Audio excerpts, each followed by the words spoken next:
কিছু প্রাইভেট ইসলাম আমাদের দেশে আছে, যারা বর্তমান সংসদ আছে। এরা মূলত ইসলামিক দল না, ইসলামের দলে ইসলামের নামে একটা মজবুত অন ইসলামিক দল। এরই হচ্ছে যাদেরকে জামাত ইসলাম বলা হয়।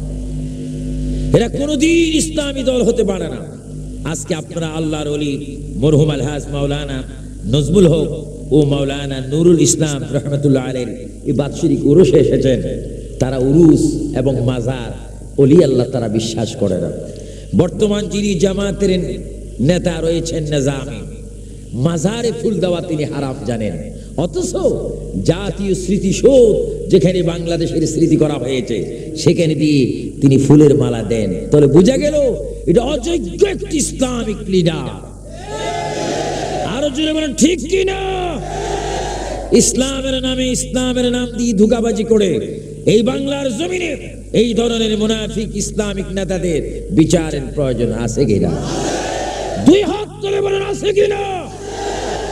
যদি তাদের বিচার করতে চান তাহলে বাংলাদেশের সংসদে এই দেশের সুন্নি উলামায়ে কেরামের যাওয়ার প্রয়োজন আছে কিনা?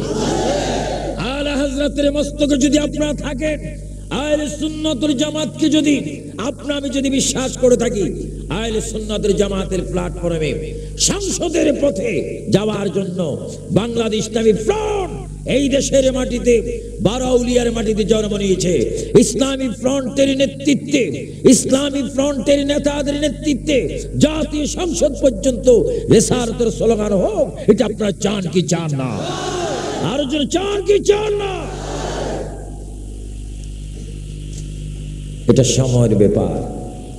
এই জন্য আপনাদের হাতে ধরে পায়ে ধরে বলি, আপনার ঐক্য হন, একদা হন।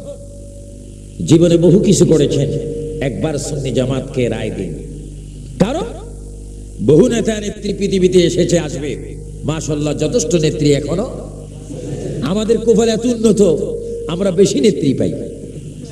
এটা বাংলাদেশের গণতন্ত্রে পিঠে লেখা আছে যে মুসলমান তোমরা এমন এক কোফাল আমাদের যে আমরা নেত্রী ছাড়া নেতা কম পাই। এটা আমাদের দেশের একটা উন্নতির জোয়ার। এটা কি উন্নতির জোয়ার না কিয়ামতের জোয়ার? এগুলা কি আমাদের জন্য নিয়ামত না কিয়ামত? কিন্তু অনেক ইসলামী পার্টির জন্য এগুলা নিয়ামত। এক সময় বলেছিলেন নারী নেতৃত্ব বিলকুল হারাম, ইদানিং এসে বলতেছেন আরাম। জোরে বলুন না নাউজুবিল্লাহ। এক সময় কি বলেছেন আর এখন কি বলে? যারা হারাম আবার আরাম বলে, এরা কি মুমিন না মুনাফিক? মুনাফিকদের মাধ্যমে এই দেশে ইসলাম কায়েম হতে পারে?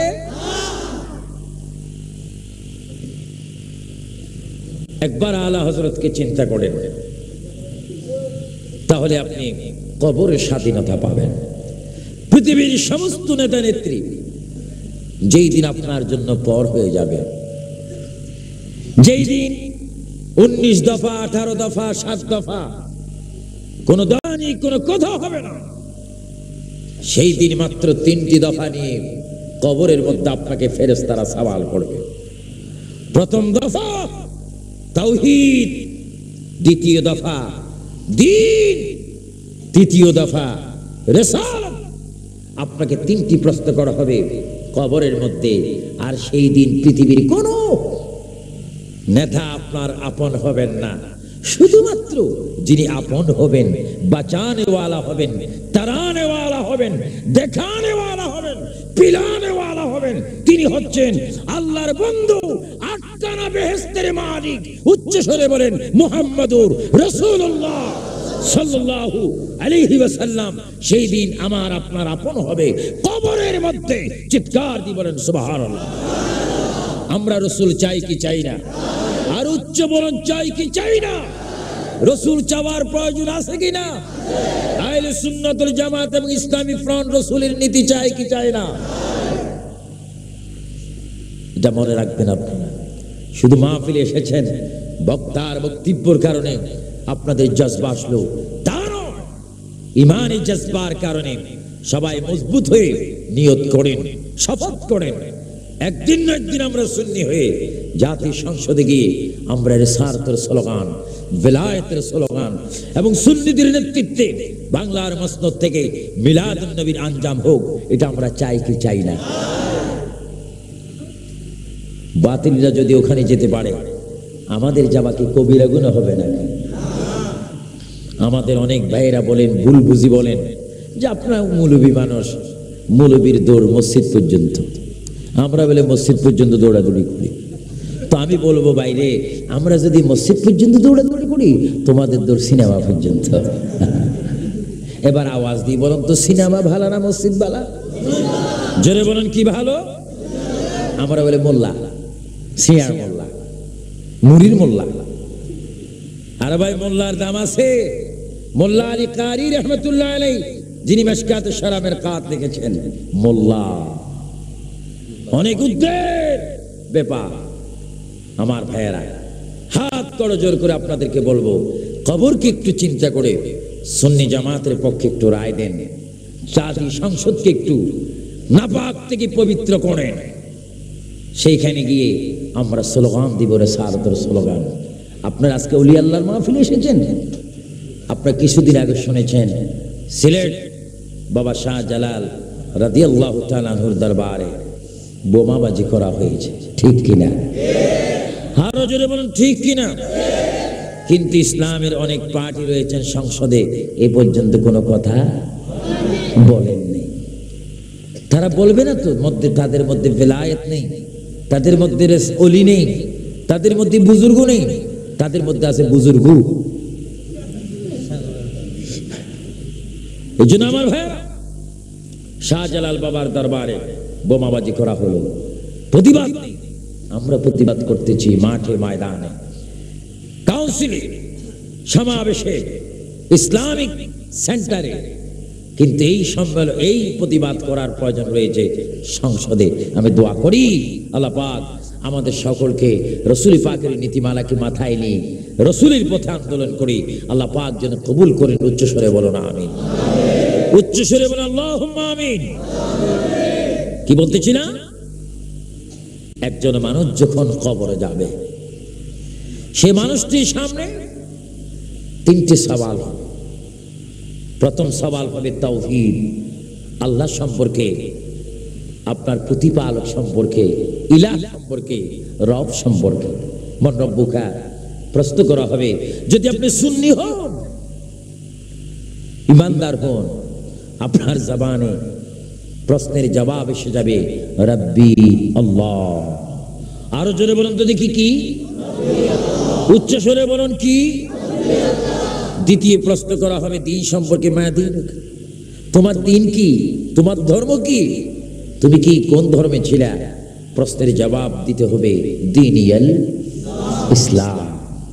তিন নম্বরে প্রশ্ন করা হবে, তোমার সামনে যিনি দাঁড়িয়ে আছে, এইভাবে দেখে দেওয়া হবে, তোমার সামনে যিনি দাঁড়িয়ে আছেন ইনি কে? আহা আমার ভাইরা, কেউ যদি বলেন ইনি আমার স্বাস্থ্য ভাই স্বরাষ্ট্রমন্ত্রী, আমার জাড়াতো ভাই পররাষ্ট্রমন্ত্রী, ম্যাজিস্ট্রেট ভাই, আইজি ভাই, পিআইজি ভাই, ডিসি ভাই, পিঠির চামড়া থাকবে না। আমার বড় ভাই, আমার দুলা ভাই, এই সমস্ত কথা চলবে না। ইনি কে? তোমার কবরের ভিতরে যিনি সুন্দর করে দাঁড়িয়ে আছেন, এত সৌন্দর্য নূরানি চেহারা নিয়ে যিনি দাঁড়িয়ে আছেন, যারা সুন্নি, যারা আকীদায়ে আহলে সুন্নাতের জামাতের মধ্যে, তারা বলবেন হাযা মুহাম্মাদুর রাসূলুল্লাহ সাল্লাল্লাহু আলাইহি ওয়াসাল্লাম। আমার সুন্নি ভাইরা, আমরা কবরে গিয়ে রাসূলকে চিনতে চাই কি চাই না? রাসূলকে যদি চিনতে হয়, আপনি এই পৃথিবীর মধ্যে হতে হবে আল্লাহ ওয়ালা, নবী ওয়ালা, ওলি ওয়ালা। যারা আল্লাহর নবীকে চিনেছেন, যারা আল্লাহর নবীকে মেনেছেন, তারা হয়েছেন সাহাবায়ে কেরাম। যারা মানতে পারেননি, তারা হলো কাফের, খ্রিস্টান, ইহুদি, নাসারা। যারা মানলো আল্লাহর নবীকে, যারা মানলো, তারা হলো সাইয়েদনা আবু বকর, তারা হলো সৈয়দনা ওমর আল ফারুক, তারা হলো হযরত ওসমান গনি জিন্নুরাইন, তারা হলো শের খোদা আলী। আর যারা মানলো না, আবু জেহেল হলো, আবু লাহাব হলো, উতবা হলো, তাইবা হলো, যারা মানলো তারা জান্নাতি হলো, যারা মানলো না তারা জাহান্নামী হলো, যারা মানলো তারা আল্লাহওয়ালা হলো, যারা মানলো না তারা শয়তানওয়ালা হলো, যারা মানলো তারা জীবন জান্নাতে থাকবে, যারা মানলো না তারা জীবন জাহান্নামে থাকবে। এবার আমার সুন্নি ভাইরা আওয়াজ দিয়ে বলুন, আমরা আবু বকর চাই না আবু জেহেল চাই? জোরে বলুন, কি চাই? বর্তমান কিছু আছে আবু জেহেল চাই, খুব বেচারা ভুল করলে করছে, আর তাকে নিয়ে তো এত ফাড়াফাড়ি করার দরকার কি মায়াও, তাদের জন্য কি মায়া। ডাকাইতা চোর স্বাস্থ্য ভাইয়া জাড়া তোলে, আবু জেহেলের জন্য কাঁদে, যার কারণে সূরা লাহাবের নামও তারা কি করেছে? পরিবর্তন করেছে। আল্লাহ আবু লাহাবকে ডাইরেক্ট গালি দিচ্ছেন, আর তারা ডাইরেক্ট দিচ্ছে না, তারা এই নামটা কি করেছে? পরিবর্তন করেছে। তাহলে বোঝা যাচ্ছে আবু লাহাবের প্রতি তাদের কিঞ্চিত হলো ভালোবাসা। নাউজুবিল্লাহ বলুন না, নাউজুবিল্লাহ। আবু লাহাব কি ঈমানদার না শয়তান?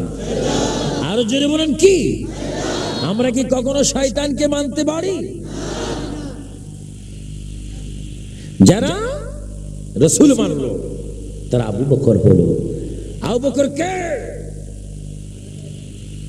যিনি হচ্ছেন পুরুষের মধ্যে, ইনসানের মধ্যে সর্বপ্রথম মক্কা শহরে রাসূল পাকের দস্ত মোবারকে কালমা শরীফ পড়ে ঈমান এনে মুসলমান হয়েছেন। চিৎকার দিয়ে বলেন সুবহানাল্লাহ। আমার নবীর প্রধান খলিফা তিনি কে? তিনি বড় ব্যবসায়ী ছিলেন, ব্যবসা করতেন।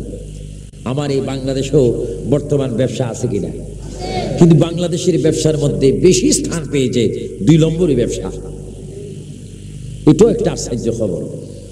আপনারা কি 2 নম্বর ব্যবসা চান না 1 নম্বর? 1 নম্বর আওয়াজটা একটু কম কম মনে হয়।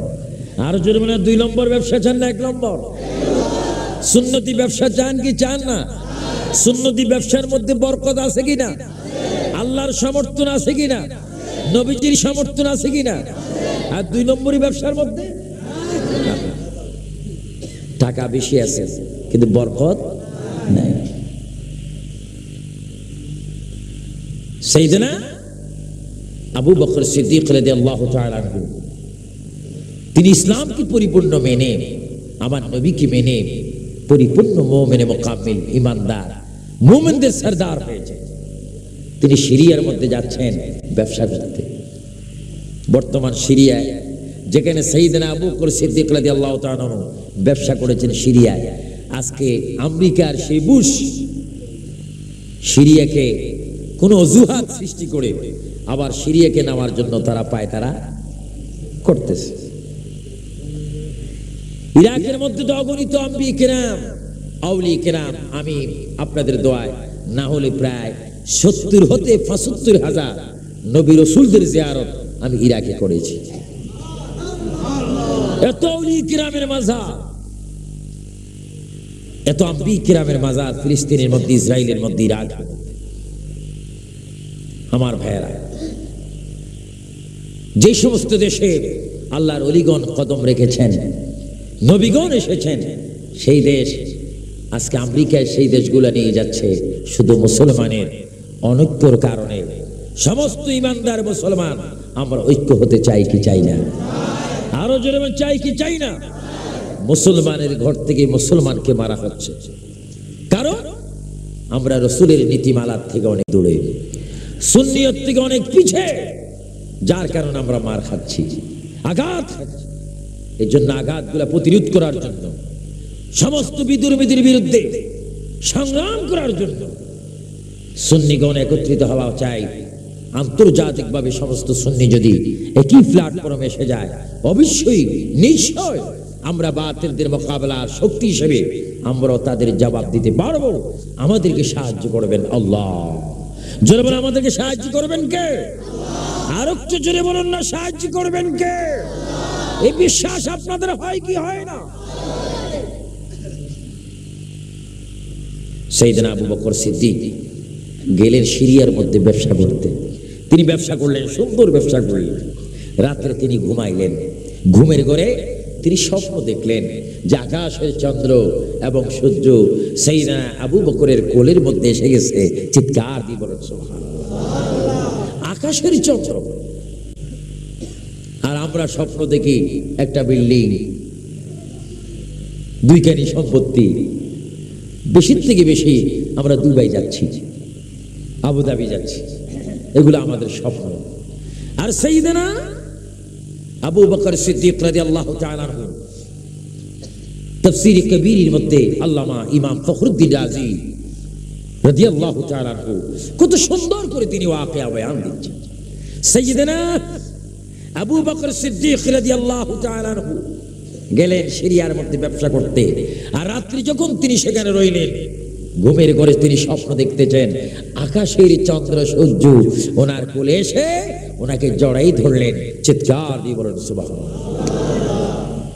সাইয়েদনা আবু বকর ঘুম থেকে সজাগ হয়ে একজন জ্যোতিষ ব্যক্তির কাছে গেলেন, গণক ব্যক্তির কাছে গেলেন, পাদ্রীর কাছে গেলেন। তিনি গিয়ে বলেন, পাদ্রী ভাই, গেল রাত্রে আমি একটা স্বপ্ন দেখলাম, আকাশের চন্দ্র এবং সূর্য আমার কোলের মধ্যে আসলো। ওই পাদ্রী ডাক দিয়ে বলে, এ আল্লাহর বান্দা, তোমার নাম কি তুমি বলো?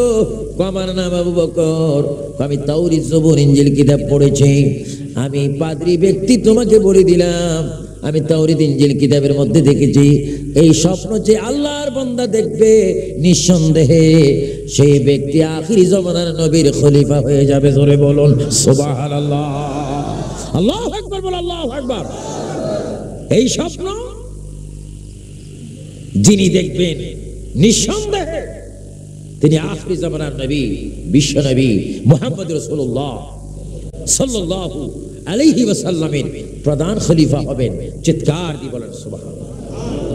সাইয়েদনা আবু বকর সিদ্দিক এই তাবিজ শুনে তিনি আশ্চর্য হয়ে, দেওয়ানা হয়ে নবীজির দরবারে আসলেন। নবীজির দরবারে এসে তিনি নবীজিকে ডাক দিলেন, আয় আকা ইয়া রাসূলুল্লাহ, হুজুর আমি মুসলমান হব, আমি কলমা শরীফ পড়ব, কিন্তু কলমা শরীফ পড়ার আগে আপনি আমাকে একটা মুজিজা, অলৌকিক ঘটনা আমাকে আপনি দেখাতে হবে।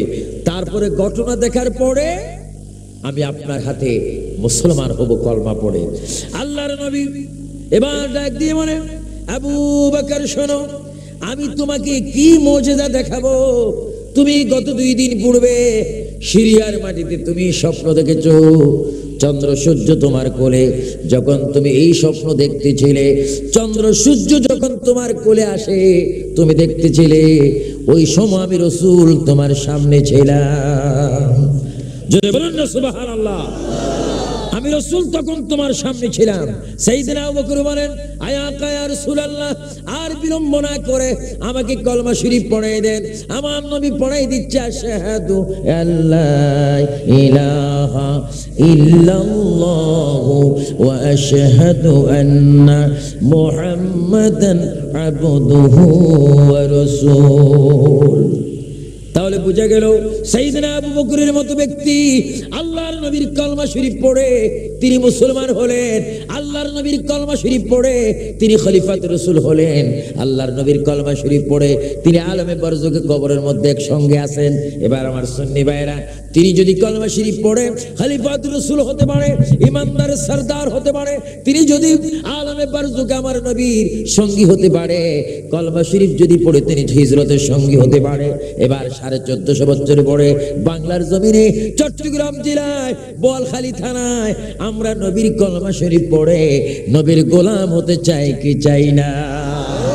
আরো জোরে বলে, চাই কি চাই না? আমি দোয়া করি আল্লাহ পাক আমাদের সকলকে রাসূল পাকের গোলাম হওয়ার তৌফিক দান করুন। সবাই উচ্চ স্বরে বলুন আমিন। আমার এলাকায় চাঁদপুরে একটা মসজিদ রয়েছে, যে মসজিদের মধ্যে খতিব ছিলেন আমার মুর্শিদ কিবলা আবিদ শাহ মাদানী রাদিয়াল্লাহু তাআলা। সেই মসজিদের মধ্যে ইদানে একটা ইমাম, তার নাম হচ্ছে সাইয়েদ আহমদ। এ বড় দুষ্ট। এই লোকটি যে কোনো জায়গায় যে কোনো মাহফিলে এখন গিয়ে ফতুয়াবাজি করতেছে, রসুলকে যারা নূর বলবে তারা বিলকুল কাফের হয়ে যাবে। আরো জোরে বলুন না নাউজুবিল্লাহ। এবং যারা উরুসের গোস্ত খাবে তারা নাকি সুরের গোস্ত খায়। এটার নাম হচ্ছে সায়েদ আহমদ। এই লোক হচ্ছে বর্তমান যুগের বড় দাজ্জাল।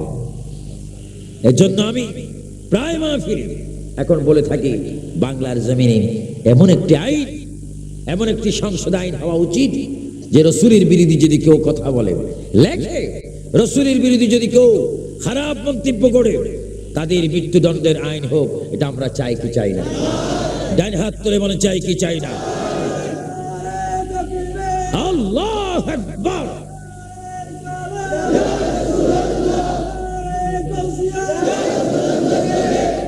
এক ঘন্টা হয়ে গেছে।